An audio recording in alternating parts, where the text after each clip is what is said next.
আমাদের শিল্পী সমিতি থেকে আমরা যতটুকু পারি ফান্ড করে যেন ওদেরকে কিছু সহযোগিতা করতে পারি, তারপর গভর্নমেন্টের কাছে কিছু আমরা আবদার করতে পারি, মানে তারপর আমরা শিল্পীরা মিলে, তারপর আমাদের নাটকের যারা শিল্পীরা আছেন, মানে সমগ্র শিল্পীরা মিলে যদি আমরা কোনো অনুষ্ঠান করি, ফাংশন করি, তাহলে ওখান থেকেই কিন্তু কিছু ফান্ড তৈরি হতে পারে, তাই নয় কি?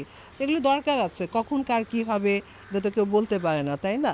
তবে চেষ্টা থাকবে যে আমাদের এই ধরনের শিল্পীদের জন্য যেন কিছু সহযোগিতা করতে পারি আমরা যেন সবাইকেই রোগ থেকে মানে করেন দূরে রাখেন, আর যাদের রোগটা হয়েছে যেন আল্লাহ তাড়াতাড়ি সুস্থতা দান করেন।